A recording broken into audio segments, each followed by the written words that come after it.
ಎಲ್ರಿಗೂ ನಮಸ್ಕಾರ. ಇವತ್ತು ವೆರಿ ಇಂಪಾರ್ಟೆಂಟ್ ಒಂದು psychology and mindset and best mastery investment in stock ಮಾರ್ಕೆಟಲ್ಲಿ ನೀವು ಒಂದು ಸ್ಟಾಕ್ನ ಹೇಗೆ ಸೆಲೆಕ್ಟ್ ಮಾಡಬೇಕು ಮತ್ತು ಯಾವ್ಯಾವ ಇಂಪಾರ್ಟೆಂಟ್ ನೋಟ್ ಮಾಡಬೇಕು ಅನ್ನೋದನ್ನ ನಾವು ಡೀಟೇಲಾಗಿ ನೋಡೋಣ. ಅದಕ್ಕೆ ಮುಂಚೆ ಬಂದುಬಿಟ್ಟು ಜಿಂದಾಲ್ ಸ್ಟೀಲ್ ಇವತ್ತಿನ ಸ್ವಿಂಗ್ ಟ್ರೇಡಿಂಗ್ ಸ್ಟಾಕ್. ಓಕೆ, ಇದಕ್ಕೆ ಪರ್ಪಸ್ ಬಂದುಬಿಟ್ಟು ಸೇಮ್ ನಮ್ಮ ಪ್ರೈಸ್ ಆ್ಯಕ್ಷನ್ ನಮ್ಮ ಕೋರ್ಸಿನ ಒಂದು ಭಾಗವಾಗಿ ನಾವು ಇದನ್ನು ಸೆಲೆಕ್ಟ್ ಮಾಡಿದ್ವಿ. ಓಕೆ, ಅದಾದಮೇಲೆ ವೆರಿ ಇಂಪಾರ್ಟೆಂಟ್ ಈ ವಿಡಿಯೋ. ಓಕೆ, ಈ ವಿಡಿಯೋ ಏನಕ್ಕೆ ಇಂಪಾರ್ಟೆಂಟ್ ಅಂತಂದರೆ ನೀವು ಜಸ್ಟ್ ಸ್ಟ್ರಾಟಜಿ ಮಾತ್ರ ಇಟ್ಕೊಂಡು ಸ್ಟಾಕ್ ಮಾರ್ಕೆಟಲ್ಲಿ ಒಂದು ಸ್ಟಾಕಲ್ಲಿ ಸಕ್ಸಸ್ಫುಲ್ ಆಗೋಕ್ಕೆ ಸಾಧ್ಯನೇ ಇಲ್ಲ. ಓಕೆ, ಆ ಕಾರಣಕ್ಕೋಸ್ಕರ ಇದು ವೆರಿ ಇಂಪಾರ್ಟೆಂಟ್. ಇದನ್ನು ಕೊನೆವರೆಗೂ ನೋಡಿ. ನಿಮ್ಗೆ ಇಷ್ಟ ಆದರೆ ಲೈಕ್ ಮಾಡಿ, ಶೇರ್ ಮಾಡಿ. ಓಕೆ, ಮತ್ತು first one purpose of investment ನಮಗೆ ತುಂಬ ಮುಖ್ಯ. ಯಾವ ಕಾರಣಕ್ಕೆ? ಫಸ್ಟು ರಿಯಾಲಿಟಿ ತಿಳ್ಕೊಬೇಕು. ಮಾರ್ಕೆಟ್ನ ರಿಯಾಲಿಟಿ ಏನು? ಮಾರ್ಕೆಟ್ನ ನೋಬಡಿ ವಿಲ್ ಪ್ರಿಡಿಕ್ಟ್. ಓಕೆ, ಅದು ನಮ್ಗೆ ಗೊತ್ತಿದ್ದಾದ್ಮೇಲೆ ನಾವು ಸ್ಟಾಕ್ ಮಾರ್ಕೆಟ್ಗೆ ಬರಬೇಕು, ರೈಟ್? ಅದಾದಮೇಲೆ ನೋಬಡಿ ವಿಲ್ ಪ್ರಿಡಿಕ್ಟ್ ಅಂತಂದರೆ ಮೇಲೆ ನಾವು ಎಲ್ಲಿ ಸ್ಟಾಕ್ನ ಬೈ ಮಾಡ್ತೀವೋ ಅಲ್ಲಿಂದ ಮೇಲೆ ಹೋಗುತ್ತೆ ಅನ್ನೋದು ಗ್ಯಾರಂಟಿ ಇಲ್ಲ, ಅಲ್ಲಿಂದ ಕೆಳಗಡೆನೂ ಹೋಗ್ಬೋದು ಅನ್ನೋದನ್ನ ರಿಯಾಲಿಟಿ ನಿಮಗೆ ಗೊತ್ತಿರಬೇಕಾಗುತ್ತೆ. ಅದಾದಮೇಲೆ ಪರ್ಪಸ್ ಆಫ್ ಇನ್ವೆಸ್ಟ್ಮೆಂಟು ತುಂಬ ಮುಖ್ಯ ಆಗುತ್ತೆ. ನಾವು ಪರ್ಪಸ್ ಏನಂತನೂ ಗೊತ್ತಿಲ್ಲದೆ ನಾವು ಇವಾಗ ಒಂದು ಸ್ಟಾಕ್ನ XYZ ಸ್ಟಾಕ್ನ ನಾವು ಬೈ ಮಾಡಿರ್ತೀವಿ ಅಂತ ಅಂದ್ಕೊಳ್ಳಿ. ನಿಮಗೆ ಪರ್ಪಸ್ಸೇ ಗೊತ್ತಿಲ್ಲ, ಸಡನ್ಲಿ ಗ್ಯಾಪ್ ಡೌನ್ ಆಯಿತು ಮತ್ತು ಕೆಳಗಡೆ ಹೋಗ್ತಾ ಇದೆ. ಏನು ಪರ್ಪಸ್ಸಿಂದ ಗೊತ್ತಿಲ್ಲದೆ ನಿಮಗೆ ಪ್ಯಾನಿಕ್ ಆಗಿಬಿಡ್ತೀರ ಏನು ಮಾಡಬೇಕು ಅಂತ. ಓಕೆ, ಇವಾಗ ಎಕ್ಸಾಂಪಲ್ಗೆ ಸ್ವಿಂಗ್ಗೆ ಇವಾಗ ಪರ್ಪಸ್ ಇನ್ವೆಸ್ಟ್ಮೆಂಟ್ ಏನಕ್ಕೆ ಅಂತಂದರೆ, ಇನ್ವೆಸ್ಟ್ಮೆಂಟಲ್ಲಿ ಡಿಫ್ರೆಂಟ್ ಕ್ಯಾಟಗರಿ ಇದೆ, ರೈಟ್? ಸ್ವಿಂಗ್ ಇದೆ, ರೈಟ್? ಮೂಮೆಂಟಿಮ್ ಇದೆ, ಮತ್ತು ಶಾರ್ಟ್ ಟರ್ಮ್ ಇನ್ವೆಸ್ಟ್ಮೆಂಟ್ ಇದೆ, ಮತ್ತು ಲಾಂಗ್ ಟರ್ಮ್ ಇನ್ವೆಸ್ಟ್ಮೆಂಟ್ ಇದೆ, ಮತ್ತು ಡಿವಿಡೆಂಡ್ಗೋಸ್ಕರ ನೀವು ಇನ್ವೆಸ್ಟ್ ಮಾಡಿರ್ತೀರ. ಈ ರೀತಿ ಬೇರೆ ಡಿಫ್ರೆಂಟ್ ಕ್ಯಾಟಗರಿ ಇರುತ್ತೆ, ರೈಟ್? ಆ ಕಾರಣಕ್ಕೋಸ್ಕರ ಸ್ವಿಂಗ್ ತೊಗೊಂಡಿದ್ರೆ ಅದಕ್ಕೆ ಒಂದು ರೂಲ್ಸ್ ಇರುತ್ತೆ, ಏನು ಮಾಡಬೇಕು ಅಂತ. ಮೂಮೆಂಟಿಗೆ ನೋಡಬೇಕಾಗುತ್ತೆ. ಇವಾಗ ಎಕ್ಸಾಂಪಲ್ಗೆ ಲಾಂಗ್ ಟರ್ಮ್ಗೆ ನೀವು ತೊಗೊಂಡ್ಬಿಟ್ಟಿರ್ತೀರ ಅಂತ ಅಂದ್ಕೊಳ್ಳಿ. ನಿಮ್ಮ ಪರ್ಪಸ್ಸು ಡೈಲಿ ಬಂದುಬಿಟ್ಟು ಮಾರ್ಕೆಟ್ ಏನಾಯಿತು ಅಂತ ನೋಡೋದ್ರಲ್ಲಿ ಅರ್ಥ ಇರೋಲ್ಲ, ರೈಟ್? ಸ್ವಿಂಗಿಗೆ ತೊಗೊಂಡಿದ್ರೆ ನೀವು ಡೈಲಿ ಹೋಗಿ ಮಾರ್ಕೆಟನ್ನು ನೋಡೋದ್ರಲ್ಲಿ ಒಂದು ಅರ್ಥ ಇರುತ್ತೆ. So first important is purpose of investment ನಿಮಗೆ ಗೊತ್ತಿರಲೇಬೇಕು. ಅದಾದಮೇಲೆ ನಮಗೆ ಸೆಕೆಂಡ್ ಇಂಪಾರ್ಟೆಂಟ್ ಒಂದು ಸ್ಟ್ರಾಟಜಿ ಏನಕ್ಕೆ ಇಂಪಾರ್ಟೆಂಟು?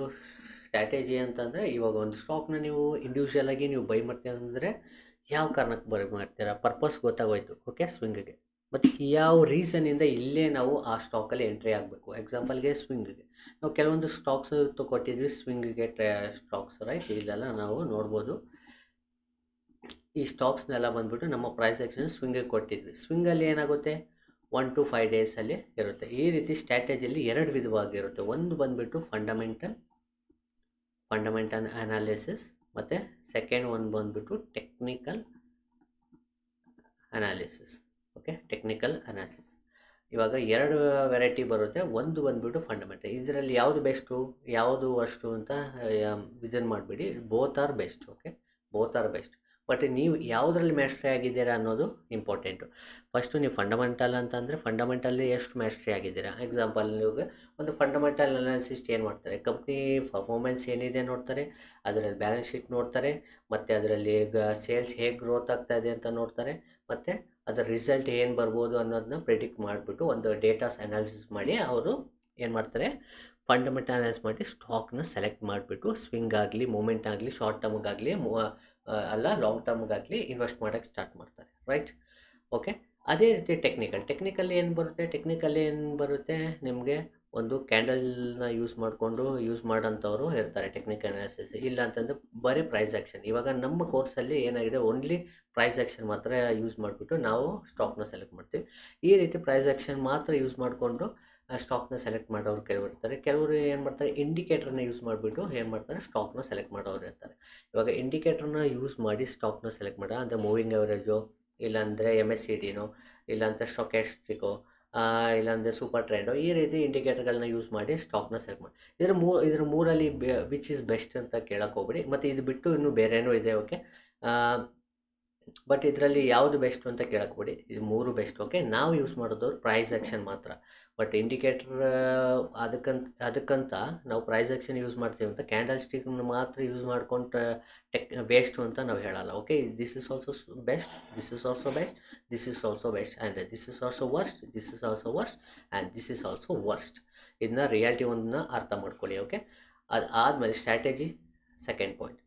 ನೆಕ್ಸ್ಟ್ ಬಂದುಬಿಟ್ಟು risk management. Okay, risk management ಅಂತಂದರೆ ಯಾವ ರೀತಿ ರಿಸ್ಕ್ ಮ್ಯಾನೇಜ್ಮೆಂಟ್ ಅಂದರೆ ಬ್ಲೈಂಡಾಗಿ ಹೋಗಿ ರಿಸ್ಕ್ ತೊಗೋಬೇಕಾ ಅಂದರೆ ಇಂಡಿವಿಜುವಲ್ ನಾವು ಸ್ಟಾಕಲ್ಲಾಗಲಿ ಅಥವಾ ನಮ್ಮ ಜನರಲ್ ಲೈಫಲ್ಲಾಗಲಿ risk management is very important. ತುಂಬ ಜನ ಹೇಳ್ತಾರೆ ರಿಸ್ಕ್ನ ಯಾವುದೇ ಬಿಸ್ನೆಸ್ ಆಗಲಿ ಏನೇ ಆಗಲಿ ರಿಸ್ಕ್ ತೊಗೋಬೇಕು ಅಂತ. ಬಟ್ ಅಂದರೆ ಅದರ ಅರ್ಥ ರಿಸ್ಕ್ ತೊಗೋಬೇಕು, ಬಟ್ ಅದು it is not a blindly risk. Blindly risk ಆಗಿರ್ಬೋದು, ಅದು ಬಂದುಬಿಟ್ಟು ಕ್ಯಾಲ್ಕುಲೇಟೆಡ್ ರಿಸ್ಕ್ ಆಗಿರಬೇಕು. ಓಕೆ, ಜನರಲ್ ಲೈಫ್ಲಾಗಿ ಇಲ್ಲ ಸ್ಟಾಕ್ಸಲಾಗಿ ಒಂದು ಕ್ಯಾಲ್ಕುಲೇಟೆಡ್ ರಿಸ್ಕ್ ಆಗಿರಬೇಕು.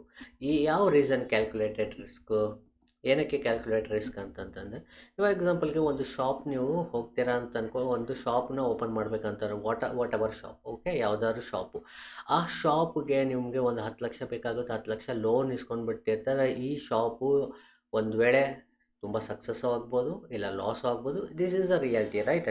ಇವಾಗ ಕೆಲವು ಶಾಪು ಏನಾಗುತ್ತೆ, ತುಂಬ ರೋಡ್ ಸೈಡಲ್ಲಿ ಇರುತ್ತೆ. ಅದೇನಾಗುತ್ತೆ, ಅಲ್ಲಿ ಒಂದು ಟೀ ಶಾಪ್ ಅಂದ್ಕೊಳ್ಳಿ, ರೋಡ್ ಸೈಡಲ್ಲಿ ಇರುತ್ತೆ. ಅದಕ್ಕೇನು ತುಂಬ ಇನ್ವೆಸ್ಟ್ಮೆಂಟು ಮಾಡಿರಲ್ಲ, ತುಂಬ ಕಡಿಮೆ ಇನ್ವೆಸ್ಟ್ ಮಾಡಿಬಿಡ್ತಾರೆ.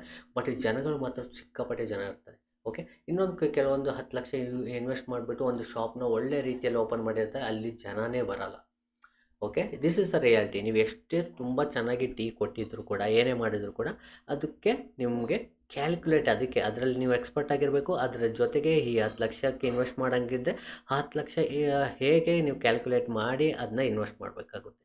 ಅದೇ ರೀತಿ ಒಂದು ಸ್ಟಾಕಲ್ಲಿ ನೀವು ಏನಾದರೂ ಇನ್ವೆಸ್ಟ್ ಮಾಡ್ತೀನಿ ಅಂತಂದರೆ, ಅದರಲ್ಲಿ ಸ್ವಿಂಗ್ ಆದರೆ ಎಷ್ಟು ಲಾಸ್ ಆದರೆ ಪರವಾಗಿಲ್ಲ, ಇಲ್ಲ ಒಂದು ಲಾಂಗ್ ಟರ್ಮ್ ಇನ್ವೆಸ್ಟ್ಮೆಂಟ್ ಆದರೆ ಕೆಳಗಡೆ ಬಂದ್ರೂ ಪರವಾಗಿಲ್ಲ, ಅದರಲ್ಲಿ ಆ್ಯಾವ್ರೇಜ್ ಮಾಡ್ಕೊಂಡು ಹೋಗ್ಬೋದು. ಬಟ್ ಸ್ವಿಂಗಲ್ಲಿ ಹಂಗೆ ಮಾಡೋಕ್ಕಾಗಲ್ಲ. ಸೊ ಇಲ್ಲಿ ಬಂದುಬಿಟ್ಟು ನೀವು ಕ್ಯಾಲ್ಕುಲೇಟರ್ ರಿಸ್ಕ್ ತೊಗೊಳ್ಳೇಬೇಕಾಗುತ್ತೆ. I am not talking about in equity. In ಫ್ಯೂಚರಲ್ಲೂ ಬೈ ಮಾಡೋರು ಇರ್ತಾರೆ, ರೈಟ್? ಸ್ವಿಂಗ್ ಟ್ರೇಡಿಂಗಿಗೆ ಫ್ಯೂಚರಲ್ಲೂ ಬೈ ಮಾಡಿರ್ತಾರೆ. ಅದಕ್ಕೋಸ್ಕರ ಏನು ಮಾಡಬೇಕು, ಕ್ಯಾಲ್ಕುಲೇಟೆಡ್ ರಿಸ್ಕ್ ಮ್ಯಾನೇಜ್ಮೆಂಟ್ನ ನೀವು ಫಾಲೋ ಮಾಡೋದು ತುಂಬ ಓಕೆ ಇಂಪಾರ್ಟೆಂಟು. ಏನಕ್ಕೆ ಅಂತಂದರೆ, ಒಂದು ಸ್ಟಾಕ್ಸು ಕ್ಯಾಂಡಲ್ ಎಲ್ಲಿರುತ್ತೆ, ಇಲ್ಲಿಂದ ಇಲ್ಲಿಗೆ ಬಂದುಬಿಟ್ಟು ಇವಾಗ ಕರೆಂಟ್ ಪ್ರೈಸ್ 100 ರುಪೀಸ್ ಇರುತ್ತೆ, ನೀವು ಬೈ ಮಾಡಿರ್ತಾರೆ. ಕೆಳಗಡೆ ಬಂದುಬಿಟ್ಟು 90 ಇರುತ್ತೆ. 10 ಪಾಯಿಂಟ್ಸ್ ನೀವು ಬಂದುಬಿಟ್ಟು ರಿಸ್ಕ್ ತೊಗೊಂಡಿರ್ತೀರ. ಓಕೆ, ಸಡನ್ಲಿ ಏನಾಗುತ್ತೆ, ನಾಳೆ ದಿನ ಗ್ಯಾಪ್ ಡೌನ್ ಆಗುತ್ತೆ, ಓಪನ್ ಬಂದುಬಿಟ್ಟು 70 ಓಪನ್ ಆಗುತ್ತೆ. ಸೊ 30 ಪಾಯಿಂಟ್ಸ್ ನಿಮಗೆ ರಿಸ್ಕ್ ಇರುತ್ತೆ ಅನ್ನೋದು ಗೊತ್ತಿರಬೇಕು. ಇದು ಅನ್ನೋನ್ ರಿಸ್ಕು. ಇದು ನೋಯಿಂಗ್ ರಿಸ್ಕ್ ಬಂದುಬಿಟ್ಟು 10 ರೂಪಾಯಿ ನಿಮಗೆ. ಆವಾಗ ನೀವೇನು ಮಾಡ್ತೀವಿ, 10 ರೂಪಾಯಿ ಅಂದರೆ ಎಕ್ಸಾಂಪಲ್ಗೆ 1000 ಕ್ವಾಂಟಿಟಿ ತೊಗೊಂಡ್ರೆ 10 ಅಂದರೆ 10,000 ರೂಪಾಯಿ ನಿಮಗೆ ರಿಸ್ಕ್ ಇದೆ ಅಂತಂದರೆ ಎಷ್ಟು ಕ್ವಾಂಟಿಟಿ ನೀವು ತೊಗೋಬೇಕು ಅನ್ನೋದು ಇಂಪಾರ್ಟೆಂಟ್ ಆಗುತ್ತೆ. 10,000 ತುಂಬ ದೊಡ್ಡದು ಅಂತಂದಾಗ ನೀವು ಅದು 50% ಅಂದರೆ 500 ಕ್ವಾಂಟಿಟಿ ತೊಗೋಬೇಕಾಗುತ್ತೆ. 500 ಅಂದರೆ 5,000 ರೂಪಾಯಿ ನಿಮಗೆ ರಿಸ್ಕ್ ಅಂತ. ತುಂಬ ದೊಡ್ಡ ರಿಸ್ಕ್ ಆದರೆ ಏನು ಮಾಡಬೇಕು, ಮತ್ತು ನೀವು 200 2,000 ಓಕೆ ಅಂತಂದಾಗ 200 ಕ್ವಾಂಟಿಟಿ ಬೈ ಮಾಡಬೇಕಾಗುತ್ತೆ. ಅದೇ ಫ್ಯೂಚರಿಗೆ ಹೋದಾಗೆ ಲಾಟ್ ಸೈಜ್ ಎಷ್ಟಿದೆ, ಅದರ ಕ್ವಾಂಟಿಟಿ ಏನಿದೆ, ಅದನ್ನು ನೀವು ನೋಡಿಕೊಂಡು ಕ್ಯಾಲ್ಕುಲೇಟರ್ ರಿಸ್ಕ್ ಮ್ಯಾನೇಜ್ಮೆಂಟು ಮಾಡಬೇಕಾಗಿರೋದು ತುಂಬ ಇಂಪಾರ್ಟೆಂಟ್. ನೆಕ್ಸ್ಟ್ ಬಂದು psychology and mindset, very important. ತುಂಬ ಜನ ಇದನ್ನು ಮೂರನ್ನು ಫಾಲೋ ಮಾಡಿದ್ರು ಕೂಡ ಈ ಸೈಕಾಲಜಿ ಆ್ಯಂಡ್ ಮೈಂಡ್ಸೆಟ್ಟು ವೀಕ್ ಆಗಿದ್ದರೆ ಖಂಡಿತವಾಗ್ಲೂ ಇಲ್ಲಿ ಸಕ್ಸಸ್ ಆಗೋಕ್ಕೆ ಸಾಧ್ಯನೇ ಇಲ್ಲ. ಅದಕ್ಕೆ ಬೆಸ್ಟ್ ಎಕ್ಸಾಂಪಲ್, ಸಿಂಪಲ್ ಎಕ್ಸಾಂಪಲ್ ನಿಮಗೆ ಕೊಡ್ತೀನಿ. ನಾವು ಮೊನ್ನೆ ಬಂದುಬಿಟ್ಟು TCS ನಿಮಗೆ 10ನೇ ತಾರೀಕು ನಮ್ಮ ಹಳೆ ವಿಡಿಯೋ ನೋಡಿದವ್ರು ಗೊತ್ತಾಗಿರುತ್ತೆ. 10ನೇ ತಾರೀಕು ವಿಡಿಯೋದಲ್ಲಿ 10ನೇ ತಾರೀಕು TCS ನಾವು ಎಂಟ್ರಿ ಕೊಟ್ಟಿದ್ವಿ. ಇದನ್ನು ಫ್ಯೂಚರಿಗೆ ನಾವು ನೋಡೋಣ. ಓಕೆ, ಫ್ಯೂಚರಲ್ಲಿ ನೋಡೋಣ ಅಂದರೆ ಫ್ಯೂಚರ್ ಒಂದು ಲಾಟ್ ಮೇಲೆ ಹೇಗೆ ನಾವು ಕ್ಯಾಲ್ಕುಲೇಟ್ ಮಾಡ್ಬೋದಿತ್ತು ಅನ್ನೋದನ್ನ ನಾವು ಡೀಟೇಲಾಗಿ ನೋಡೋಣ. ಇಲ್ಲಿ ಎಕ್ಸಾಂಪಲ್ಗೆ ನಾವು ಇದು ಸ್ಪಾಟ್ ಪ್ರೈಸ್. ಓಕೆ, ಇದು ಫ್ಯೂಚರ್ ಪ್ರೈಸ್ ಅಲ್ಲ, ಸ್ಪಾಟ್ ಪ್ರೈಸು. ಬಟ್ ಇದನ್ನೇ ಕ್ಯಾಲ್ಕುಲೇಟ್ ಮಾಡ್ಕೊಳ್ಳೋಣ.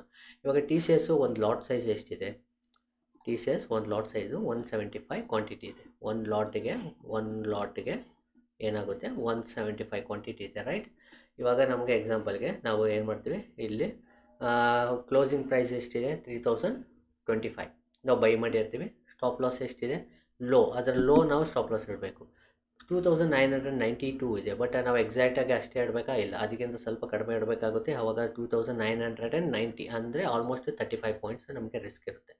35 ಪಾಯಿಂಟ್ಸ್ ಅಂತಂದರೆ 175 ಇಂಟು 35 ಎಷ್ಟು, 6125. ಓಕೆ, ಒಂದು ಎಕ್ಸಾಂಪಲ್ಗೆ 6500 ಅಂದ್ಕೊಳ್ಳಿ. ನಮ್ಮ ರಿಸ್ಕು 6000. ಇದು ಓಕೆ ಅಂದರೆ ಮಾತ್ರ ನಾವು ಫ್ಯೂಚರಲ್ಲಿ ಬೈ ಮಾಡ್ತೀವಿ, ರೈಟ್? ಇದು ನೋಯಿಂಗ್ ಸ್ಟಾಪ್ ಲಾಸ್. ಇದು ಇನ್ ಕೇಸ್ ಕೆಳಗಡೆ ಬಿದ್ದು 50 ಪಾಯಿಂಟ್ ಹೋದರೆ ಎಷ್ಟು ಲಾಸ್ ಆಗುತ್ತೆ, ಆಲ್ಮೋಸ್ಟ್ 8000 ಸಮಥಿಂಗ್ ನಮಗೆ ಲಾಸ್ ಆಗುತ್ತೆ ಅನ್ನೋದನ್ನ ತಿಳ್ಕೊಂಡ್ರೆ ಇದು ಅನ್ನೋನ್ ಸ್ಟಾಪ್ ಲಾಸ್. ಅನ್ನೋನ್ ಅಂದರೆ ಸಡನ್ಲಿ ಗ್ಯಾಪ್ ಡೌನ್ ಆಗಿ ಒಂದು 50 ಪಾಯಿಂಟ್ ಕಡಿಮೆ ಕೆಳಗಡೆ ಬಿದ್ದಾಗ ನಮಗೆ 8000 ರುಪೀಸ್ ಲಾಸ್ ಆಗುತ್ತೆ ಅನ್ನೋದನ್ನ ಗೊತ್ತಿರಬೇಕಾಗುತ್ತೆ. ಅದಾದಮೇಲೆ ನಾವು ಬೈ ಮಾಡೋದು. ನೆಕ್ಸ್ಟ್ ಏನಾಗಿದೆ, ನೆಕ್ಸ್ಟ್ ಡೇ ಬಂದುಬಿಟ್ಟು ನೀವು ನೋಡ್ಬೋದು ಗ್ಯಾಪ್ ಅಪ್ ಆಗಿದೆ. ಗ್ಯಾಪ್ ಅಪ್ ಎಷ್ಟಾಗಿದೆ 3045ಗೆ ಓಪನ್ ಆಗಿದೆ, ರೈಟ್. ಹೈ ಎಷ್ಟು ಹೋಗಿದೆ 3055. 25 ಅಂತಂದರೆ 25 ಹೋದರೂ ಕೂಡ 30 ಪಾಯಿಂಟ್ಸ್ ನಮಗೆ ಬಂದಿರುತ್ತೆ. ಒಂದು ಮಧ್ಯಾಹ್ನವರೆಗೂ ಅಂದ್ಕೊಳ್ಳಿ, ಮಧ್ಯಾಹ್ನವರೆಗೂ 30 ಪಾಯಿಂಟ್ಸ್ ನಮಗೆ ಸಿಕ್ಕಿದೆ. ಎಷ್ಟು ಇದೆ ನಮಗೆ ಪ್ರಾಫಿಟು 5250. ಅದನ್ನು ನಾವು ನೋಡಿರ್ತೀವಿ, ಪ್ಲಸ್ 5250 ರುಪೀಸ್ ನಮಗೆ ಪ್ಲಸ್ ಆಗಿರುತ್ತೆ. ಮತ್ತು ಇದರ ಲೋ ನೋಡಿ, ನಾವು ಲೋ ನೋಡೋಣ. ಇದರ ಲೋ ಎಷ್ಟಿದೆ 3018 ಬಂದಿದೆ, ಆಲ್ಮೋಸ್ಟು 12 ಪಾಯಿಂಟ್ಸ್ ಅನಿಸುತ್ತೆ, ರೈಟ್. 12 ಅಲ್ಲ 7 ಪಾಯಿಂಟ್ಸಾ, 7 ಇಂಟು 175 ಏನಾಗುತ್ತೆ ಮೈನಸ್ ಒಂದು ಮಧ್ಯಾಹ್ನ ಅಷ್ಟರಲ್ಲಿ, ಮತ್ತೆ ಒಂದು ಮಧ್ಯಾಹ್ನ ಅಷ್ಟರಲ್ಲಿ ಒಂದು ಏನಾಗಿರುತ್ತೆ 1225 ಮೈನಸ್ ತೋರಿಸ್ತದೆ. ಬೆಳಗ್ಗೆ ಏನಾಗಿರುತ್ತೆ ಇಷ್ಟು ಪ್ರಾಫಿಟ್ ತೋರಿಸ್ತಾ ಇರುತ್ತೆ.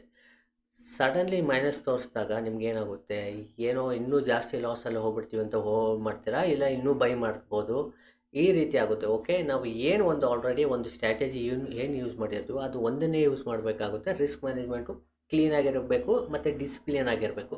ನಾವು ಯಾವುದೇ ರೀತಿ ಇಲ್ಲಿ ಪ್ಯಾನಿಕ್ ಆಗಬಾರ್ದು. ಓಕೆ, ನಮಗೆ ಗೊತ್ತು ನಮ್ಮ ಸ್ಟಾಪ್ ಲಾಸ್ ಏನಂತ. ಅದು ಹಿಟ್ಟಾಗೋಕ್ಕೆ ಮುಂಚೆನೇ ಮೇಲೆ ನಮಗೆ ಪ್ರಾಫಿಟ್ ಬಂದಾಗ ಎಕ್ಸೈಟ್ಮೆಂಟ್ ಆಗೋದು, ಲಾಸ್ ಬಂದಾಗ ಟೆನ್ಷನ್ ಆಗೋದು ಮಾಡ್ಕೋಬಾರ್ದು. ನೆಕ್ಸ್ಟು ಮಧ್ಯಾಹ್ನ ಅಷ್ಟರಲ್ಲಿ ನಿಮಗೆ ಮತ್ತೆ ಒಂದು ಪ್ಲಸ್ ಕ್ಲೋಸಿಂಗ್ ಟೈಮಲ್ಲಿ ಒಂದು 4000 ಪ್ರಾಫಿಟಲ್ಲಿ ಇರುತ್ತೆ ಅನ್ಕೊಳ್ಳಿ. ಕೆಲವರು ಏನು ಮಾಡಿದ್ರೆ ಅಪ್ಪ 4000 ರೂಪಾಯಿ ಬಂದು ಸಾಕು, ನಾವು ಎಕ್ಸಿಟ್ ಆಗಿಬಿಡೋಣ, ನೆಕ್ಸ್ಟ್ ಸ್ಟಾಕಲ್ಲಿ ನೋಡೋಣ ಅಂತ ನಾವು ಅಂದ್ಕೊಳ್ತೀವಿ. ಹಾಗೆ ಮಾಡಬಾರ್ದು. ಓಕೆ, ನೆಕ್ಸ್ಟ್ ಏನಾಗಿದೆ ಮತ್ತೆ ಗ್ಯಾಪ್ ಅಪ್ ಆಗಿ ಮೇಲೆ ಹೋಗಿದೆ. ಆಲ್ಮೋಸ್ಟ್ 100 ಪಾಯಿಂಟ್ಸ್ ನಮಗೆ ಪ್ರಾಫಿಟ್, ಅಂದರೆ ನಮಗೆ 17,500 ರುಪೀಸ್ ನೆಕ್ಸ್ಟ್ ಡೇಗೆ ನಮಗೆ ಪ್ರಾಫಿಟ್ ಬಂದಿದೆ, ರೈಟ್. ಅವಾಗ ಏನಾಗುತ್ತೆ ನಿಮಗೆ 1:3 ನಿಮಗೆ ಪ್ರಾಫಿಟ್ ಬಂದಿದೆ. 1:3 ನಿಮ್ಗೆ ಬೆಟ್ರ್ ಇದು, ನೀವು ಎಕ್ಸಿಟ್ ಆಗ್ಬೋದು. ಬಟ್ ನಾನು ನಿಮಗೆ ಅದು ನೆಕ್ಸ್ಟ್ ಈ ಡೇಗೆ ನಿಮಗೆ ಬಂದು ನಾನು ವೀಡಿಯೋದಲ್ಲಿ ಏನು ಹೇಳಿದೆ, ನಾನು ಎಕ್ಸಿಟ್ ಆಗಲ್ಲ ಅಂತಂದೆ. ಓಕೆ, ಸಮ್ಟೈಮ್ಸ್ ಇದು ಬಂದುಬಿಟ್ಟು ಇಲ್ಲಿಂದನೂ ಒಂದು 2-3 ದಿನ ಮತ್ತೆ ಕೆಳಗಡೆ ಹೋಗೋ ಥರ ಇರುತ್ತೆ. 3070ಗೆ ನಾನು ಸ್ಟಾಪ್ ಲಾಸ್ ಇಟ್ಕೋಬೋದು, ಇಲ್ಲಾಂತಂದರೆ ಇದರ ಲೋನ್ನ ನಾನು ಸ್ಟಾಪ್ ಲಾಸ್ ಇಟ್ಕೊಂಡು ಏನು ಮಾಡ್ತೀನಿ, ಹೋಲ್ಡ್ ಮಾಡ್ತೀನಿ ಅಂತ ಹೇಳಿದ್ದೆ.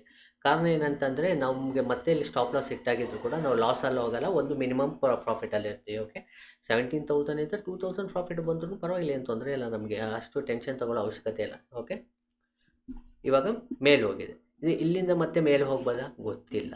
ಓಕೆ, ಮತ್ತೆ ನಮ್ಮದು ನಾಳೆಗೆ ಸ್ಟಾಪ್ ಲಾಸ್ ಬಂದು ಇದ್ರ ಕೆಳಗಡೆ ಇರುತ್ತೆ. ಓಕೆ, ಇದ್ರ ಕೆಳಗಡೆ ಈ ಕ್ಯಾಂಡಲ್ ಕೆಳಗಡೆ ಇರುತ್ತೆ. ಲಾಸ್ಟ್ ಟೈಮ್ ನಾವು ಇಲ್ಲಿ ಇಟ್ಟಿದ್ವಿ, ಇವಾಗ ನಮ್ಮ ಸ್ಟಾಪ್ ಲಾಸ್ ಇಲ್ಲಿದೆ. ಇಲ್ಲಿಂದ ಮೇಲೇನೂ ಹೋಗ್ಬೋದು, ಇಲ್ಲ ಕೆಳಗಡೆ ಬಂದು ಸ್ಟಾಪ್ ಲಾಸು ಇಟ್ಟಾಗ್ಬೋದು, ರೈಟ್. ಇವಾಗ ನಮಗೆ 145 ಅಂತಂದರೆ ಆಲ್ಮೋಸ್ಟು 125 ಅಲ್ವಾ. 125 ಅಂತಂದರೆ 125 ಇಂಟು 175, ಇವತ್ತಿನ ಪ್ರಾಫಿಟ್ 21, ಆಲ್ಮೋಸ್ಟ್ 22,000 ಪ್ರಾಫಿಟ್ ಅಂದ್ಕೊಳ್ಳಿ. 22,000 ಪ್ರಾಫಿಟಲ್ಲಿದೆ. ಇವಾಗ ನಾವು ಎಕ್ಸಿಟ್ ಆಗ್ಬೋದು, ಆದ್ರೂ ನಾವು ಒಂದು ಡಿಸಿಪ್ಲಿನ್ ಆಗಿ ಅಂದರೆ ಒಂದು ಟ್ರೈಲಿಂಗ್ ಸ್ಟಾಪ್ ಲಾಸ್ ಇಟ್ಕೊಂಡು ಮೂವ್ ಆಗ್ತೀವಿ. ಕಾರಣ ನಮಗೆ ಗೊತ್ತು, ಪರ್ಪಸ್ ಆಫ್ ಇನ್ವೆಸ್ಟ್ಮೆಂಟ್ ನಮ್ಗೆ ಗೊತ್ತು, ಸ್ಟ್ರಾಟಜಿ ನಾವು ಸ್ಟಾಕ್ನ ಸೆಲೆಕ್ಟ್ ಮಾಡಿದ್ವಿ, TCS ಸ್ವಿಂಗ್ ಟ್ರೇಡಿಂಗ್ಗೆ ಪ್ರೈಸ್ ಆ್ಯಕ್ಷನ್. ರಿಸ್ಕ್ ಮ್ಯಾನೇಜ್ಮೆಂಟ್ ಗೊತ್ತು, 6,500 ರೂಪಾಯಿ ನಮಗೆ ರಿಸ್ಕ್ ಇದೆ ಅಂತ ಗೊತ್ತು. ಆ ಕಾರಣಕ್ಕೋಸ್ಕರ ಸೈಕಾಲಜಿ ಆ್ಯಂಡ್ ಮೈಂಡ್ಸೆಟ್ಟು ನಮಗೆ ಇಲ್ಲಿ ನೋಡಿ, ಫಸ್ಟ್ ಡೇ 10th 1 2 3 4 5 6 7 ಇವತ್ತಿಗೆ 7 ಟ್ರೇಡಿಂಗ್ ಸೆಷನ್ ಆಗಿದೆ. ಬಟ್ ಸ್ಟಿಲ್ ನಾವು ಎಕ್ಸಿಟ್ ಆಗಿಲ್ಲ. ಇದಕ್ಕೆ ಸ್ಟ್ರಾಂಗ್ ಮೈಂಡ್ಸೆಟ್ಟು ಮತ್ತು ಇವಾಗ ಸ್ಟ್ರಾಂಗ್ ಆಗಿ ರಿಸ್ಕ್ ಮ್ಯಾನೇಜ್ಮೆಂಟ್ ಡಿಸಿಪ್ಲಿನ್ ಆಗಿ ನಾವು ಮೇಂಟೈನ್ ಮಾಡೋದ್ರಿಂದ ನಮ್ಮ ಸೈಕಾಲಜಿ ಮತ್ತು ಮೈಂಡ್ಸೆಟ್ ಏನಾಗುತ್ತೆ ಸ್ಟ್ರಾಂಗ್ ಆಗುತ್ತೆ. ಓಕೆ, ಅದೇ ರೀತಿ ಇನ್ನೊಂದು ಸ್ಟಾಕ್ ನೋಡೋಣ. ಮೊನ್ನೆ ಕೊಟ್ಟಿದ್ದು JSW ಸ್ಟೀಲ್. ಮೊನ್ನೆ ಏನು ಕೊಟ್ಟಿದ್ವಿ, ಇಲ್ಲಿ ಕೊಟ್ಟಿದ್ವಿ. ಇಲ್ಲೇನಾಯಿತು, ನೆಕ್ಸ್ಟ್ ಡೇ ಬಂದು ನಮ್ಮ ಸ್ಟಾಪ್ ಲಾಸ್ ಇಟ್ಟಾಯಿತು, ಲಾಸ್ ಆಯಿತು, ಎಕ್ಸಿಟ್ ಆದ್ವಿ. ಅದೇ ರೀತಿ ICICI ಬ್ಯಾಂಕ್ ಹೇಳ್ತೀನಿ ಏನಾಗಿದೆ ಅಂತ. ನಾನು ನಿಮಗೆ ಅದನ್ನು ICICI ಬ್ಯಾಂಕು ವೀಡಿಯೋ ಮಾಡಿಲ್ಲ, ಬಟ್ ನಿಮ್ಗೆ ಹೇಳ್ತೀನಿ ನೋಡಿ. ಇಲ್ಲಿ ICICI ಬ್ಯಾಂಕು 3rd ನವೆಂಬರ್ಗೆ ನಾನು ಬೈ ಮಾಡಿದ್ದೆ. ಏನಾಗಿದೆ, ಅದಾದಮೇಲೆ ಕೆಳಗಡೆ ಬಂದು ನಾವು ಸ್ಟಾಪ್ ಲಾಸ್ ಇಟ್ಟಾಯಿತು, ಎಕ್ಸಿಟ್ ಆಗಿಬಿಟ್ಟೆ ನಾನು. ಓಕೆ, ಎಕ್ಸಿಟ್ ಆಯಿತು, ಮತ್ತು ಎಂಟ್ರಿ ಆಗಿಲ್ಲ. ಕಾರಣ ಏನಂತಂದರೆ ನಾನು ತೊಗೊಂಡಿರೋದು ಸ್ವಿಂಗ್ ಟ್ರೇಡಿಂಗ್ಗೋಸ್ಕರ. ಸ್ವಿಂಗಿಗೋಸ್ಕರ ನಾನು ಸೆಲೆಕ್ಟ್ ಮಾಡಿದ್ದೆ. ಸ್ವಿಂಗಲ್ಲಿ ನಮಗೆ ಲಾಸ್ ಆಯಿತು, ನಾನು ಆಚೆ ಬಂದೆ. ಇದಾದಮೇಲೆ ಮೇಲೆ ಹೋಗಿದೆ. ಇದೇ ರೀತಿ ಪ್ರೈಸ್ ಮೇಲೆ ಹೋಗುತ್ತೆ ಅನ್ನೋದನ್ನು ತಿಳ್ಕೊಬಾರ್ದು. ನಮಗೆ ಮತ್ತೆ ನಮ್ಮ ರೂಲ್ಸ್, ಆ್ಯಸ್ ಪರ್ ನಮ್ಮ ರೂಲ್ಸ್, ನಮ್ಮ ಸ್ಟ್ರಾಟಜಿ ಪ್ರಕಾರ ಮತ್ತೆ ಬೈಯಿಂಗ್ ಬಂದರೆ ನಾವು ಬೈ ಮಾಡ್ತೀವಿ, ಇಲ್ಲಾಂತಂದರೆ ಬೈ ಮಾಡಲ್ಲ. ಅದೇ ರೀತಿ ಎಲ್ಲ ಸ್ಟಾಕ್ಸ್ನೂ ಒಂದು ಸರ್ತಿ ನೋಡಿ ಏನಾಗಿದೆ ಅಂತ, ರೈಟ್. ಇವಾಗ ಗೋದ್ರೇಜ್ ಕನ್ಸ್ಯೂಮರ್ ನಾವೇನು ಮಾಡಿದ್ವಿ, ಇಲ್ಲಿ ಬೈ ಮಾಡಿದ್ವಿ 17 ನವೆಂಬರ್. ಸ್ಟಿಲ್ ನಮ್ಮ ಸ್ಟಾಪ್ ಲಾಸ್ ಇಟ್ಟಾಗಿಲ್ಲ, ಹೋಲ್ಡ್ ಮಾಡ್ತಾಯಿದ್ವಿ. JSW ಸ್ಟಾಪ್ ಲಾಸ್ ಇಟ್ಟಾಯಿತು, ಆಚೆ ಬಂದ್ವಿ. ICICI ಲೊಂಬಾರ್ಡ್ ನೋಡ್ಬೋದು, ICICI ಲೊಂಬಾರ್ಡ್ ಇಲ್ಲಿ ಬೈ ಮಾಡಿದ್ವಿ. ಸ್ಟಿಲ್ ಇವಾಗ ಏನಾಗಿದೆ, ಫ್ಲ್ಯಾಟಲ್ಲಿದೆ. ನಾಳೆ ಏನಾಗ್ಬೋದು, ಇಲ್ಲಿಂದ ಮೇಲೇನೂ ಹೋಗ್ಬೋದು, ಇಲ್ಲ ಅಂತಂದರೆ ಮತ್ತೆ ಪುನಃ ಕೆಳಗಡೆ ಬಂದು ಇಲ್ಲಿ ನಮ್ಮ ಸ್ಟಾಪ್ ಲಾಸು ಇಟ್ಟಾಗ್ಬೋದು.